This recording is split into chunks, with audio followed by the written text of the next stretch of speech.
Oi pessoal, hoje iremos estudar o reino Fungi, começando aqui então com as características gerais desse grupo aqui. Então são formados por seres eucariontes, apresentam a carioteca, seres unicelulares que apresentam a única célula e são microscópicos, temos como exemplo as leveduras aqui que iremos falar bastante lá para frente. Temos os pluricelulares que apresentam mais de uma célula, como por exemplo os cogumelos, e são todos heterótrofos, ou seja, não realizam a fotossíntese e se alimentam através da absorção de nutrientes. Todos os fungos eles são encontrados em ambientes úmidos, quentes e com pouca luz. Obrigatoriamente tem que apresentar essas três características. Então, se você eliminar a umidade ou eliminar o calor ou aumentar a quantidade de luz, qualquer uma das três características, você acaba matando os fungos, tá?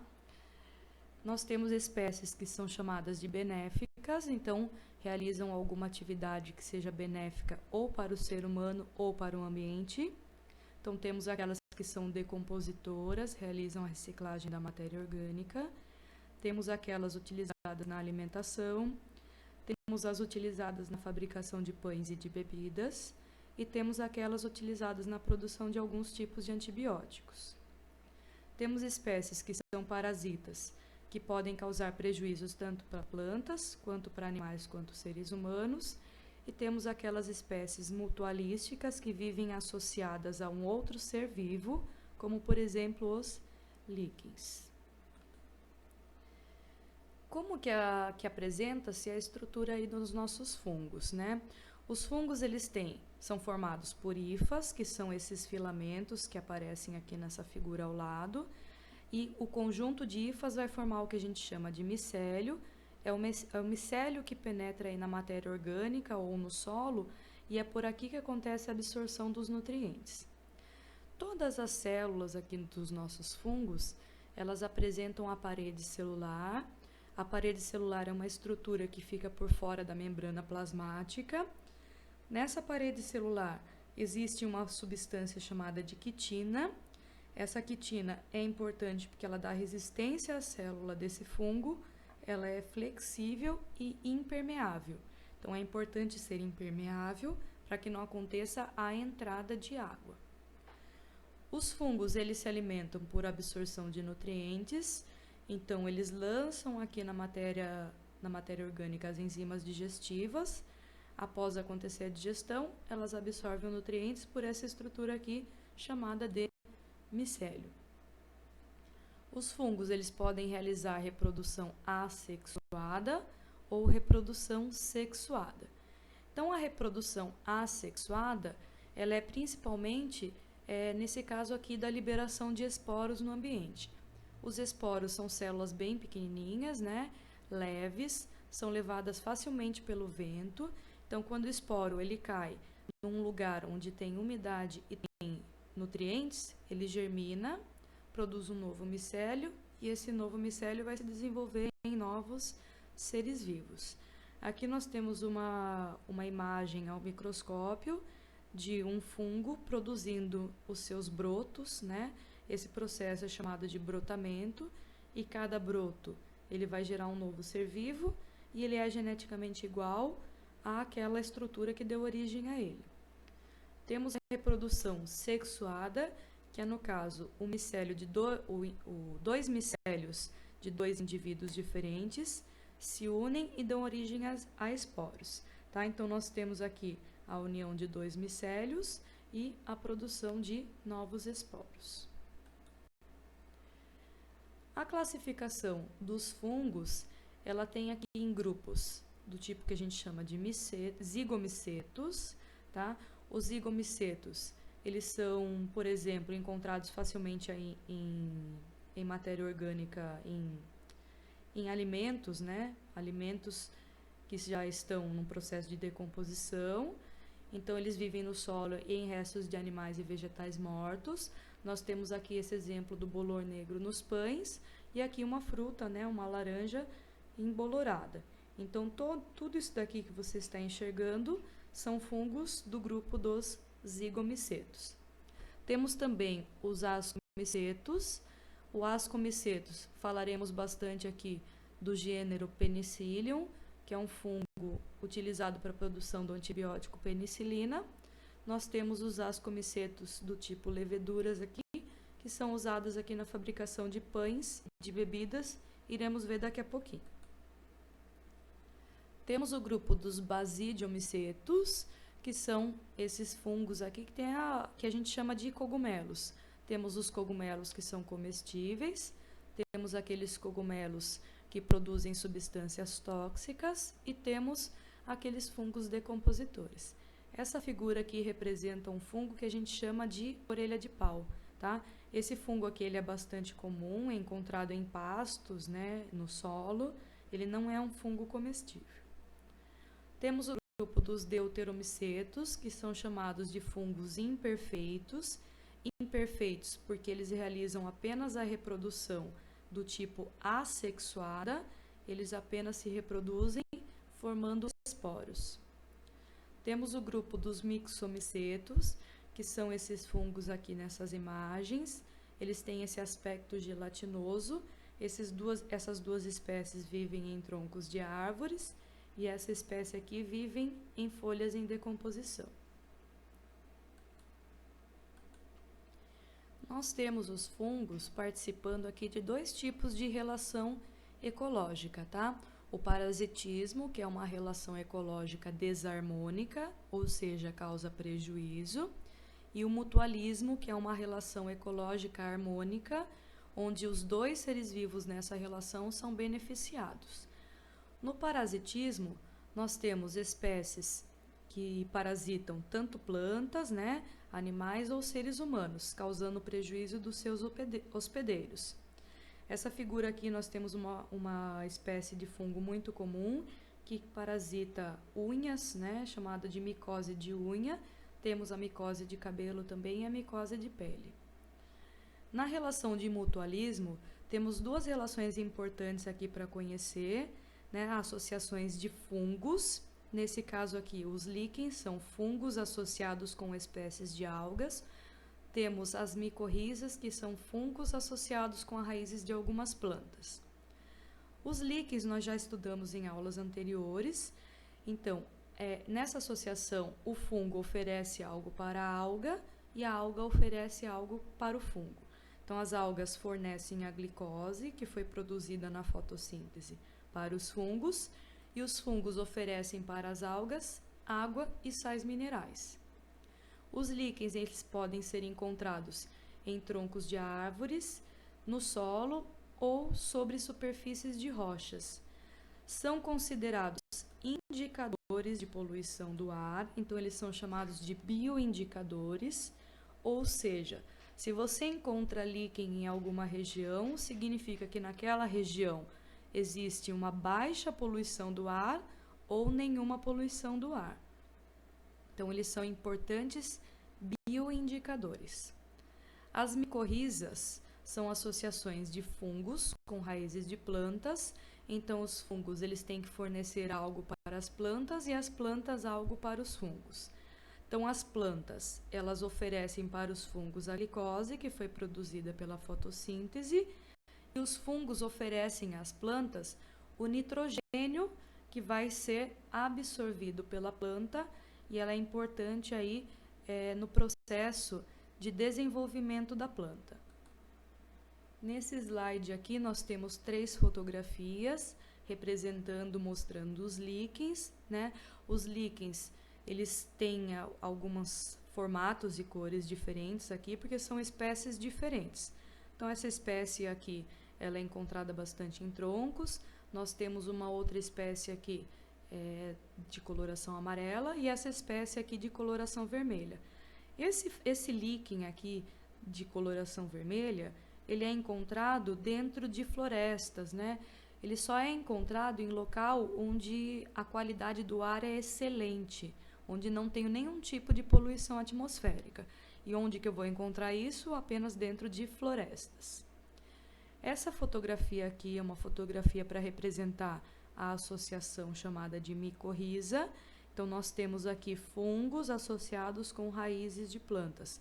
São importantes para fornecer à planta o nitrogênio que está presente no solo. Falando um pouquinho agora sobre a importância dos fungos e as suas aplicações, nós temos os fungos, que são chamados de decompositores. Eles atuam juntamente com as bactérias. Qual é a importância dos fungos decompositores? Eles realizam a reciclagem da matéria orgânica. Então, quando um animal ou um vegetal ele morre, entra num processo de decomposição, a matéria orgânica que fazia parte desses organismos são devolvidos ao ambiente para serem utilizados por um novo ser vivo. Os fungos também, eles podem ser pioneiros. O que significa serem pioneiros? No caso aqui, seria do tipo os líquens, né? Os líquens, que são associações de algas com fungos. Os líquens, eles são chamados de espécies pioneiras, ou seja, eles podem ser os primeiros seres vivos a habitar em um local onde não existia vida. Então, eles participam de um processo que a gente chama de sucessão ecológica, que está sendo demonstrado aqui nessa figura. Então, primeiramente, nessa região aqui só existiam rochas, eu nem tinha ainda um solo com nutrientes prontos aqui. Então, o primeiro ser vivo que consegue habitar são os líquens. Os líquens, eles liberam aqui em cima das rochas uma substância chamada ácido liquênico. O ácido liquênico, ele acaba dissolvendo as rochas, começando a formação de um solo.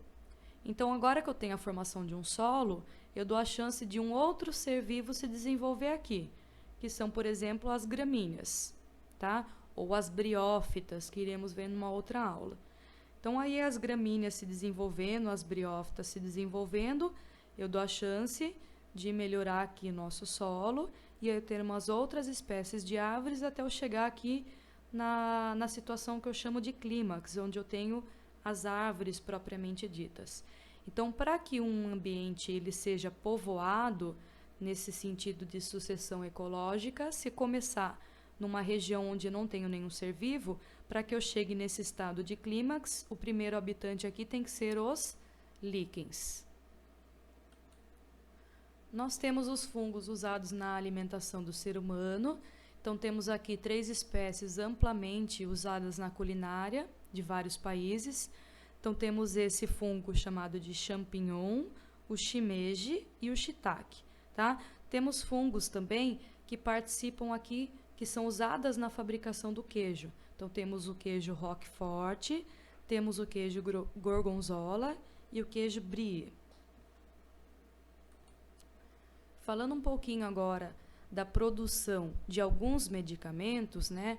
O fungo, ele foi utilizado para a produção desse medicamento aqui que a gente chama de penicilina, que foi o primeiro antibiótico a ser descoberto.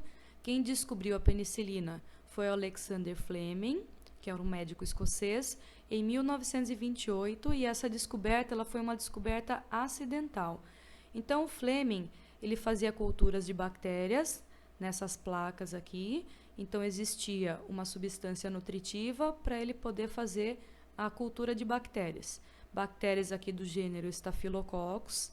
Então, essa imagem aqui está representando as bactérias do gênero Staphylococcus. Um dia, né, quando ele estava observando aqui essas plaquinhas de bactérias, ele deixou uma das plaquinhas abertas, algumas placas abertas, e foi viajar. Deixando essas plaquinhas abertas, aconteceu a contaminação por uma espécie de fungo, e é um fungo do gênero Penicillium. Então, quando ele voltou de viagem, ele viu que aquelas placas da cultura dele que ficaram abertas estavam contaminadas por esse ser vivo aqui, por esse fungo do gênero Penicillium. O que ele pôde observar? Que ao redor dos fungos, as bactérias não cresciam. Então, ele pensou que esse fungo produzia alguma substância que inibia o crescimento das bactérias próximas a ele. Então, ele começou a estudar com mais detalhes o que era esse fungo e o que era essa substância. Aqui nessa outra placa, foi feito um experimento onde foi colocado um pouquinho de fungo, né? Na verdade, toda essa região aqui, ela é povoada por bactérias. Aí foi colocado um pouquinho de um fungo aqui, um pouquinho de um fungo aqui, aqui, aqui e aqui. E deixou esses fungos crescerem. Daí foi observado que ao redor desses fungos não existiam bactérias. Então o Fleming ele pegou, conseguiu isolar essa substância produzida pelo fungo do gênero Penicillium e começou a testar apenas a substância e percebeu que a substância matava as bactérias. Então ele conseguiu descobrir aqui uma substância que foi chamada de antibiótico contra bactérias, que mata bactérias. Essa substância ele deu o nome de penicilina, em homenagem ao gênero Penicillium desse fungo aqui, tá? Esse medicamento foi importante aí para salvar milhares de vidas e foi amplamente utilizado durante a Segunda Guerra Mundial, onde muitas pessoas morriam de tuberculose. Foi utilizado como um medicamento tanto para tuberculose quanto para outras doenças causadas por bactérias. Bom, nós temos também espécies de fungos que são utilizadas na produção de pães, produção de bebidas e do etanol, que é um combustível utilizado em alguns carros, tá? Essas espécies de fungos, elas realizam um processo que a gente chama de fermentação alcoólica. Então, é um processo onde acontece a produção de álcool. Na verdade, não é apenas o álcool que ele é formado. Esse processo a gente chama de processo anaeróbio, ou seja, acontece na ausência de oxigênio. Ele é realizado por fungos, que a gente chama de leveduras. Nós temos uma espécie de levedura aqui, que é a Saccharomyces cerevisiae. Essas leveduras, elas transformam o carboidrato, que é algum tipo de açúcar, por exemplo, a farinha de trigo, em álcool e em um gás. E esse gás normalmente é o gás carbônico. Vamos analisar o processo de produção de pães quando o fungo realiza a fermentação alcoólica.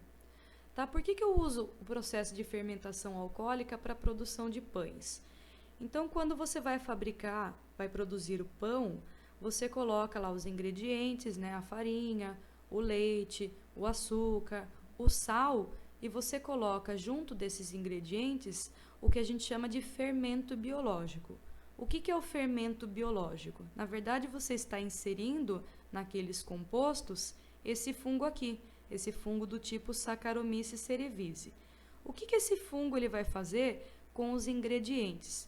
Ele vai causar a fermentação alcoólica, vai produzir o gás carbônico e vai produzir o álcool. No processo de produção dos pães, o gás carbônico ele é importante por quê? Porque quando ele é produzido, ele é um gás. Então, ele tenta escapar daquela massa, causando o estufamento e o crescimento daquela massa. A produção aqui do gás carbônico na massa do pão, ela é importante porque fazendo com que essa massa cresça, o pão se torna fofinho e macio. Ah, mas eu produzo álcool no processo também. Não tem problema, porque na hora que você coloca o pão para assar, o álcool ele vai ser evaporado. Então, aí você vai ter um produto que ele cresceu por conta do gás carbônico. Na fabricação de bebidas, aqui eu vou utilizar o álcool, em alguns casos eu vou utilizar o gás carbônico produzido na fermentação alcoólica também. Então, o álcool ele vai ser mantido, em alguns casos vai ser mantido também o gás carbônico. Então, o gás carbônico, por exemplo, em bebidas que apresentam bolhas, como cervejas e vinhos espumantes. No caso de vinhos que não são espumantes, o gás carbônico ele é retirado da bebida. Na fabricação do etanol, acontece uma fermentação da cana-de-açúcar e esse processo de fermentação vai produzir o álcool, que no caso seria o etanol, e o gás carbônico que vai ser liberado aí para a atmosfera.